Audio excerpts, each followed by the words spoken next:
రాష్ట్రంలో చేనేత కార్మికులు దుర్భర పరిస్థితిని అనుభవిస్తున్నారని సిఐటియు రాష్ట్ర కార్యదర్శి కూరపాటి రమేష్ అన్నారు.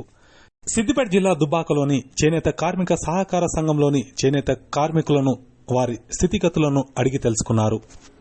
కార్మికులు నేసే వస్త్రాలకు మీటర్కు 35 రూపాయల చొప్పున రాష్ట్ర ప్రభుత్వం నిర్ణయించిందన్నారు. ఒక్కో చేనేత కార్మికుడు రోజుకు 200 రూపాయలు కూడా సంపాదించలేక తీవ్ర ఆర్థిక ఇబ్బందులతో సతమతం కావడం జరుగుతుందన్నారు.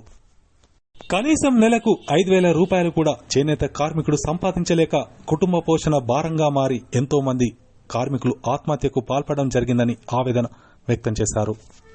పెరుగుతున్న ధరలకు అనుగుణంగా చేనేత కార్మికులకు కేంద్ర రాష్ట్ర ప్రభుత్వాలు నెలకి 26,000 రూపాయలు అందేలా చర్యలు చేపట్టాలన్నారు. ఇండ్లు లేని చేనేత కార్మికులకు ప్రభుత్వం ఇండ్లను అందించాలన్నారు. డిసెంబర్ 10న హైదరాబాద్లో జరిగే ఆత్మీయ కలయికను చేనేత కార్మికులు పాల్గొని విజయవంతం చేయాలని పిలుపునిచ్చారు. భవిష్యత్తులో ఇవాళ చేనేత అంతా కూడా దుర్బలమైన పరిస్థితిలో ఉన్నది కాబట్టి వారిని ఒక పోరాట మార్గంలో తీసుకురావడం కోసం, అదేవిధంగా రేపు 10వ తేదీ నాడు కీలకమైన నిర్ణయాలు తీసుకోవాలి. మేము దాదాపుగా 15 రోజుల నుంచి అన్ని జిల్లాల్లో, వరంగల్, కరీంనగర్, అదేవిధంగా గద్వాల జిల్లాలో అన్ని జిల్లాల్లో చూసినప్పుడు అక్కడ కూలీ చాలా తక్కువగా ఉన్నది. వాళ్ళు కోరిన కోరికలను మీరు ఏ కోరికలు కోరుకున్నారు ప్రభుత్వాన్ని అంటే, అయ్యా 2016-17లో కూలు పెంచారు, ఇంతవరకు దాదాపు 6-7 సంవత్సరాల నుంచి కూలు పెంచలేదు, కూలు ఖచ్చితంగా పెంచాలని చెప్తూ ఉన్నారు. అదేవిధంగా థ్రిఫ్ట్ కూడా కావాలని కోరుతున్నారు.